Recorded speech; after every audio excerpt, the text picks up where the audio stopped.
એક ભાઈ મને મળ્યા, મેં કીધું કેમ રહ્યું આ લોકડાઉનમાં? મને કે માયાભાઈ ખરેખર બહુ મજા આવી. લગ્ન થયે 25 વર્ષ થઈ ગયેલા એ ભાઈ વાત કરે છો. ખરેખર માયાભાઈ બહુ મજા આવી. અને સાવ સાચું કહું, બોલો ને. મને કે એટલો બધો બીજી રહેતો હતો.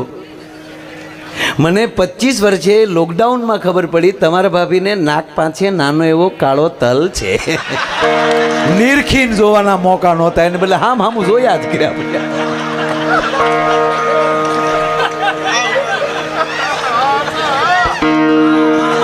મેં કીધું બીજું તમને શું આમ શીખવા શું મળ્યું? શીખવા શું મળ્યું તમને? મને કે માયાભાઈ ઘણું શીખવા મળ્યું. લોકડાઉનમાં આપણને ઘણું શીખવા મળ્યું. શું મળ્યું?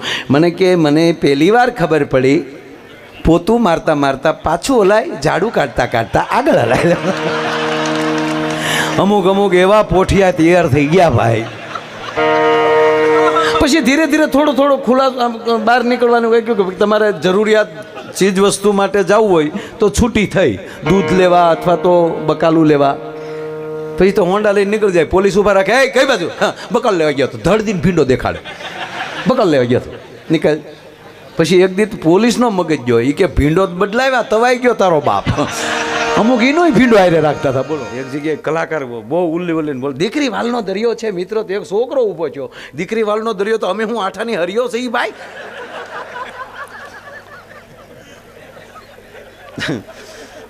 કારું નહીં કે મોરડો છો આમથી આમ. ના, દરેક સંતાન એક સરખા જ હોવા જોઈએ. આ કોરોનામાં કઈ જેમ તેમ, એમાંય પેલું લોકડાઉન, પ્રદીપસિંહભાઈ પહેલા લોકડાઉનમાં તો અભિમાન માણા માત્રના વયા ગયા. રૂપિયાવાળાને પાવર હતો, ગમે એમ ગમે એ ડૉક્ટરને લઈ આવીને હાજા થઈ જાય. દવા જ નહોતી, ડૉક્ટરને શું લાવો? આ મારા હાથે બ્લેક હોલ આપી દીધો. હાવ વર્ષો પહેલા મારા તમારા ભજનોના ગાનારા, પાઠમાં બેહનારા, જૂની વાણીમાં દેવાત પંડિતની વાણીમાં એમ કહેતા કે સુના નગર અને સુની શેરીયું, સુના હશે રાજને દરબાર. ત્યારે મારું આપણને એમ થતું હતું બધું સૂનું થઈ જાય એટલે શું હશે, પણ મારા નાથે આપણી ઉપર કૃપા કરી આપણને જ દેખાડ્યું. એ ભાઈ, ભારતની 135 કરોડની વસ્તી છતાં એક માણસના પેટનો બહાર જોવાનો મળે. હા, જેને સમજતા હતા માણા હતા એ કોઈ બહાર નહોતા. હા, જે ચંદ્ર ઉપર જવાની વાતો કરતા હતા એ શેરીમાં નહોતા નીકળી શકતા. અને ભલભલાને પાવર હતો કે અમે 5 ભાઈઓ છીએ અને અમે આમ કરી નાખીએ ને તેમ કરી નાખીએ. એ ભાઈઓના ખબર કાઢવા માટે હોસ્પિટલમાં ન જઈએ ક્યાં સાહેબ માણસ. અને આપણે પાવર કરીએ, આપણે કોણ છીએ એમ? અરે છોડો, આ બધાય માલી આપણે પસાર થઈ ગયા છીએ આ 2 વર્ષમાં. પેલું લોકડાઉન તો હાવ હજળ હતું, હાવ હજળ. એ અમારા કલાકારોના નિહાકા લાગ્યા. અમે કલાકારો ફાકા મારતા હતા, પાવર કરતા હતા અમે કલાકારો કે મિત્રો અમે અમારો પરિવાર છોડીને તમારી વચ્ચે આવીએ છીએ. ભગવાન કે 2 વર્ષ મારા દીકરાઓ પરિવારમાં જ રહ્યો. હાલો, તબલા બેન્જો બધું બેન, મંજીરા તો હાવ ખીલ્લે મૂકી દીધા હતા. મારે ધીરે ધીરે તમને ક્યાં લઈ જાવ જુઓ તમે. આજ નહીં, આ બધા આપણે બેઠા હતા, તમને બધાને ખબર તો છે ને. આમાં ગયા હતા ઘરે ને ઘરે. પેલું લોકડાઉન તો હા આમ જ ત્યાં.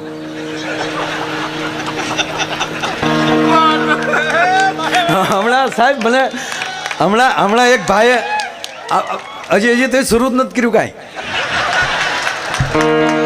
પણ મને કહેવાય ગયો સાહેબ મારે વાત એ કરવી.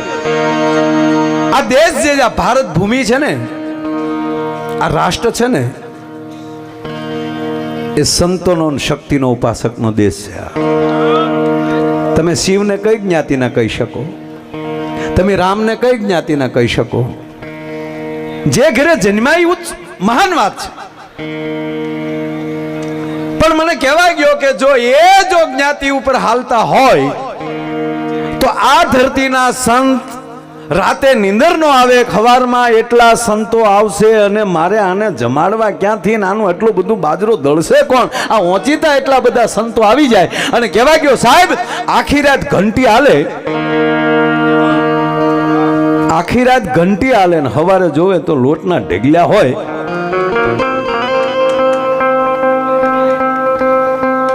દ્વારકાથી દ્વારકાધીશને, અને એટલું નહીં, એકલા દ્વારકાધીશ નહીં, હારે જો રાધાને દળવા ધક્કો થતો હોય આ ભૂમિમાં, અને ઈ રાધાનું ઝાંઝર અહીંયા પડ્યું રે,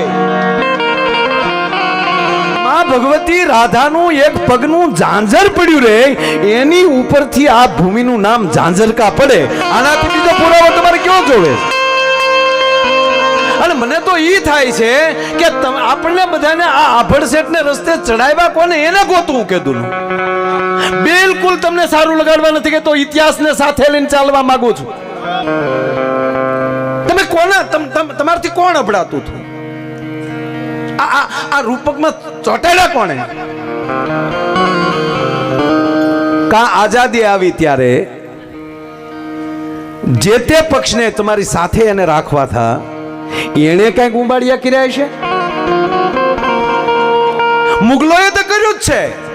મને ઘણીવાર સાહેબ, હું કોઈ રૂડું નથી, પણ તમારું રૂપ, તમારું ગુણ, અને આપણા તમારા વડીલો જે હોકો પીતા અને જુનાગઢી જબો ઠાઠમાઠ જે રહેતા હતા, એ તમારા જીમ્સની કઈક પરંપરા, એ ઉજળિયાત કોમને જ્યારે મુગલોએ કન્વર્ટ કરવા માટે તમને દાદાગીરીથી એમ કહેવાય, અથવા તો એવું કીધું કે તમારી સ્ત્રીઓ અમને સોંપો, આ ખુલ્લું બોલું સાજ, અને તેથી એને માથા આપ્યા પણ એને ઝૂક્યા નહીં. અને એટલું નહીં, ત્યારે કીધું કે તો આને ગામની બહાર રાખો, આની પાસે મેલા ઉપડાવરાવો,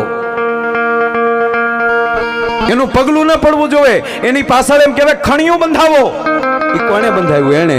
અને મને ઈ કહેવા ગયો સાહેબ, આપણા વડીલોએ ઈ પણ સહન કર્યું કે ભલે એમ કરો પણ અમે હિન્દુસ્તાની છીએ, અને જે ધર્મમાં બેઠા છે એમાં પરિવર્તન નહીં થાય અમારામાં.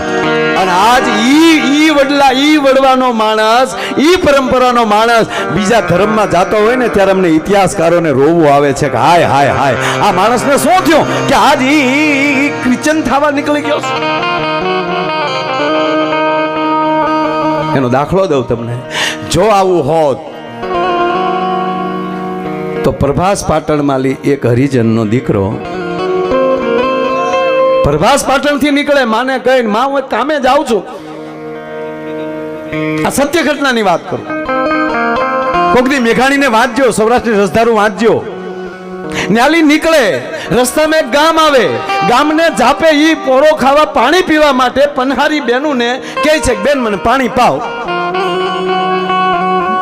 પાણી આમ ગાગર ઘડો જે કોઈ માલિક હીચ્યો અને પાણી પાવા જાય છે, ત્યારે બેન એમ પૂછે છે કે ભાઈ તમારું કયું ગામ? હાય હાય કે બેન હું પ્રભાસ પાટણથી આવું છું.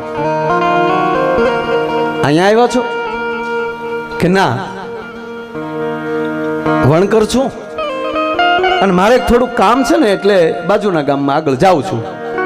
આવું જ્યાં કીધું એટલે પાણીહારી બેને અને બીજી પાણીહારી બે બેનું એ હામાં દાંત કાઢ્યા. દાંત નહીં, મોઢા મરકાવ્યા. મરકાવામાં મરહ હતો.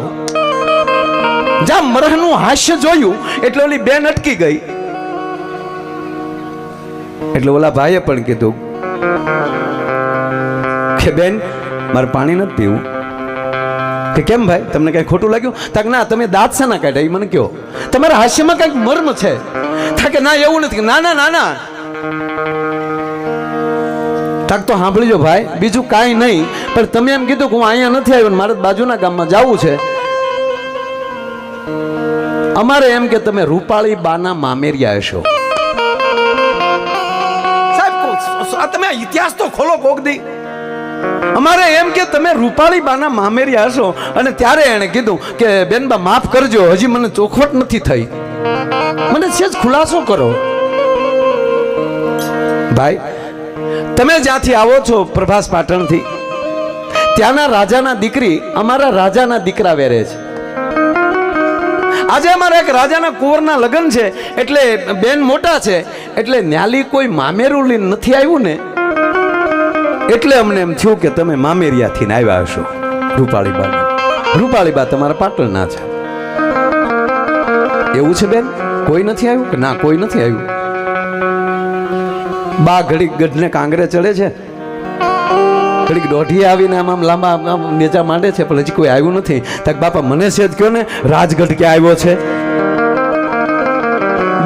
દી અભડાતા હોત તો પાણીયારીઓ એમ કહેત કે તમે વણકર છો, તમારે રાજગઢમાં ન જઈ શકે, કેત ને? ના, જો સીધું છે આગળ જાવ ને એટલે રાજગઢ તમને હામો દેખાય. અને રાજગઢમાં એમ કહેવાય ગયો સાહેબ છડાપ ડગલા માંડી અને રાજ કચેરીમાં આવીને કીધું એક નામદારને મારા પ્રણામ. ક્યાંથી આવો છો ભા? પાટણથી આવું છું. ઓ, પાટણથી આવો છો? ઓલો માણસ એટલામાં પી ગયો તો રૂપાળીબાના મામેરિયા લાગો, કોઈ આવ્યું નથી, એટલામાં જણાઈ ગયું બધું. આ કોઠા હોજ મને મારા મહારાજાએ મોકલ્યા છે, રૂપાળીબાનો મામેરિયો થઈને મોકલ્યો છે મને. ઓ, તમે મામેરિયાથી ને આવો છો? અડતા તો ઓરડામાં બેઠેલી જગદંબા રૂપાળીબાઈએ ખમકારા કર્યા, ખમા મારા વીરા, તને લાખ દિવાળીઓ, ખમા મારા વીરા, તને કરોડ દિવાળીઓ. મામેરામાં શું લાવ્યા છો? કે તમારા હિમાળિયા, એમાં ઇતિહાસમાં 2 ગામના નામ લખ્યા છે અને હાલમાં એ પરિવાર એનો ભોગવટો ભોગવે છે. તમારા સીમાડિયા 2 ગામ અમારા રાજાએ અમારા બેનબાના મામેરામાં આપ્યા છે. તક કઈ લખાણ? તક અમારા મહારાજાને ઈ ખબર નહોતી કે ઈ રાજાને માણસની જીભાન કરતા સબરખીમાં વધારે ભરોસો હશે. અને એટલું કહીને જેથી સાપ વધાવવા માટે જેથી બા આવ્યા અને તેથી સાહેબ હરિજનના દીકરાના દુખણા લઈને એટલું જો અભડાતા હોત તો સાહેબ ત્યાં દુખણા લેવા ન જાતા. કોણે નક્કી કરી દીધું કે માણાથી માણા અભડાય? એટલું કઈ નહીં, માણા પાછો ફરી ગયા અને પોતાના ઘરે ગયા. પોતાના ઘરે જઈને એના બુઢી માં બેઠી તેને કીધું કે માં આવી રીતનું કરીને આવ્યો છું, હવે રાજા જીવાડે કે મારે? અને તેથી બુઢી માને ભરોસો હતો, દીકરા તું એકવાર તો આપણા રાજાની કચેરીમાં જા, પાટણપતિ પાસે. અને કહેવા ગયો સાહેબ એ જાય છે મહારાજા પાસેની કચેરીમાં, બાપુ આપને પૂછ્યા વગર. પણ બેનબાનું મેણું સહન ન કરી શક્યો એટલે 2 બેન ઈશ્વરીયું ને ટીમરિયું, આ 2 ગામ બેનના કાપડામાં દઈને આવ્યો છું, મામેરામાં દઈને આવ્યો છું. તેથી પાટણ પ્રભાસ પાટણના રાજા ઊભા થઈને એટલું કીધું કે મારા બાપ તું જો એને 2 ગામ દઈને આવ્યો હોત તો હું તને હાથીની જમીન હું તને આપું છું, તે અમારી આબરૂ રાખી. અને એટલું નહીં, કોકની બોડીદરના ઝાપામાં જાઓ સાહેબ, કોઈ પણ ઇતિહાસ એવો નથી કે એમાં કોઈ પણ સમાજનું એક યોગદાન ન હોય. ભીમડા રખેહરની વાત લઈ લ્યો તમે. વાલબાઈ વડારાણી પાહેલી હુંડલો માથે લઈ લે અને પછી કટાર ખાઈને પોતાનું આળખું પૂરું કરી નાખે તો કહેવાય ગયો ઉગાતા દેવાયત બોદર અને ભીમડા રખેહર ત્રણેયના મૃત્યુના સ્થાન અલગ અલગ છે, પણ આજની તારીખમાં સાહેબ ત્રણેયના પાળિયા એક આરે છે. જો આભળ શેઠ હોય ને મારા બાપ તો તેથી પાળિયા ભેગા ન રાખ્યા હોય. આજ અમે ઉગાતાના નિવેદ કરવા જઈએ ને તો અમારે પેલા ભીમાતાના અમે આ તો જ કહી છે અત્યારે ભીમાતાનું પેલા અમે નિવેદ કરીએ છીએ. આ કાંઈ હતું જ નહીં. મારે આમાં તમને 150 દાખલા દઈ શકું છું. ચાલો મિત્રો આમાંથી બહાર આવીએ. હકીકત છે મારા જિલ્લાના અહીંયા બેઠા છે બધા મિત્રો, મારા જિલ્લામાંથી આવેલા. હું રૂડું નથી લગાડતો, પણ મારી આજુબાજુના ગામડા જેટલા અમારા ભગોડાની આજુબાજુના ગામના છે મિત્રો, સાહેબ અમે તમારી જિંદગીમાં કોઈ દી એવું નથી રાખ્યું.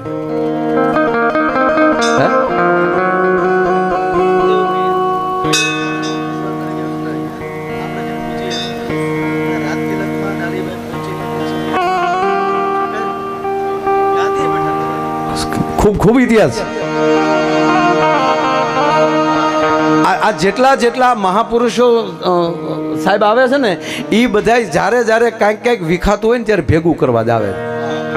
1200 વર્ષ પહેલા કાંઈક થોડું ઘણું વિખાણું હશે ત્યારે હિન્દુઓ પીર જન્મો હશે ને રામદેવજી મહારાજ સાહેબે બહુ સારી યાદી કરી. અને એને સાહેબ આજની તારીખે જેથી રામદેવજી મહારાજને ગાદીએ બેસાડ્યા ને પોકરાણગઢમાં, તેથી બેન ડાલીબાઈએ સાહેબ ચાંદલો કર્યો. ડાલીબાઈ ક્યાં સમાજના હતા વિચાર કરો ને તમે.